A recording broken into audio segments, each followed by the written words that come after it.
लोग time pass के लिए गेम खेलते हैं, लेकिन नेटफ्लिक्स रियल लाइफ में शतरंज खेल रहा है। और ये कोई छोटी चाल नहीं है, ये सीधा डबल चेक है। एक ही मूव में दो राजा एक ही बोर्ड पर। ताश की गड्डी में इक्का अकेला होता है, सबसे ऊपर, सबसे ताकतवर। लेकिन यहाँ दो दो इक्की, और फिल्म का नाम इक्का।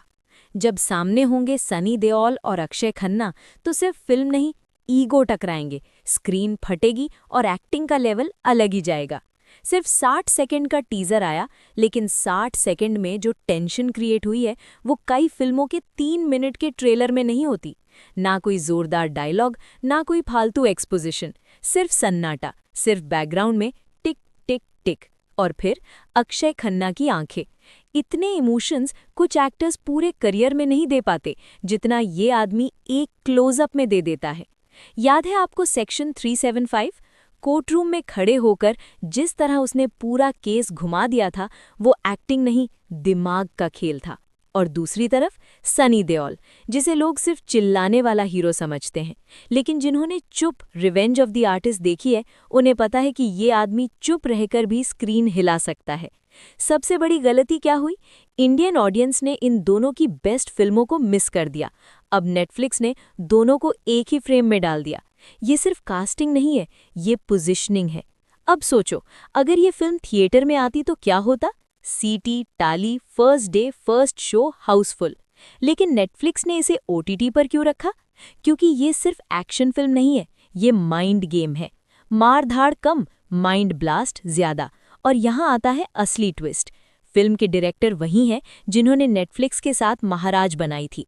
वहाँ भी अदालत थी, वहाँ भी कंट्रोवर्सी थी, वहाँ भी सिस्टम पर सवाल था। तो क्या इक्का भी कोर्टरूम ड्रामा होगी? अगर हाँ, तो समझ लो ये सिर्फ सनी बनाम अक्षय नहीं है, ये सिस्टम बनाम सच्चाई होगा। अब जरा रहमान डकैत की बात करते हैं। बॉलीवुड में विलन बहुत आए, लेकिन कितने ऐसे आए जो हीरो से फिल्म का क्रेडिट छीन ले? रहमान डकैत वैसा कैरेक्टर लग रहा है। टीजर में सिर्फ उसका खड़ा होना ही काफी था, कोई चिल्लाहट नहीं, कोई ओवर एक्टिंग नहीं, सिर्फ एक नज़र, और उस नज़र में था खतरा। किसी ने सही कहा था, आप अक्षय खन्ना को रहमान डकैत से अलग कर सकते हो, लेकिन अक्षय खन्ना के अंदर से रहमान डकैत को नहीं निकाल सकते। लेकिन सामने कौन है? सनी देओल, वही आदमी जो स्क्रीन पर खड़ा हो जाए तो बाकी सब छोटे लगने लगते हैं। अब असली सवाल, कहानी किस रियल लाइफ क्राइम से इंस्पायर्ड है? मुंबई अंडरवर्ल्ड, 90s, कोई हाई प्रोफाइल केस? नेटफ्लिक्स का पैटर्न देखो, real story, dark tone, grey characters. तो क्या इक्का भी किसी बड़े क्राइम को एक्सपोज करेगी? अगर हाँ, तो ये फिल्म रिलीज से पहले ही बहस छेड़ देगी। अब जरा टाइमिंग देखो, एक तरफ थिएटर में बड़े सीक्वल्स की हवा, दूसरी तरफ धुरंधर 2 की चर्चा, और इसी बीच नेटफ्लिक्स क्वाइटली इक्का अनाउंस कर देता है, बिना शोर, बिना पोस्टर बाढ़, सिर्फ 60 सेकंड, और पूरा सोशल मीडिया डिस्कशन में। ये मार्केटिंग नहीं है, ये कंट्रोल है।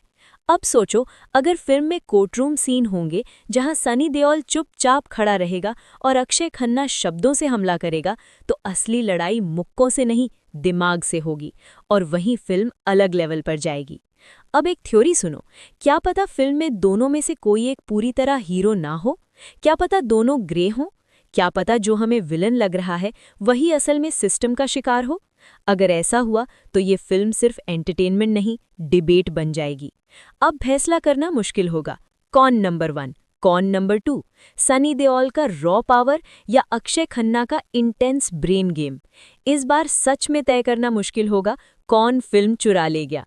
और अगर नेटफ्लिक्स ने क्लाइमैक्स में कोई बड़ा ट्विस्ट डाल दिया, तो 2026 सिर्फ थिएटर का साल नहीं होगा, ओटीटी भी बराबरी से टक्कर देगा।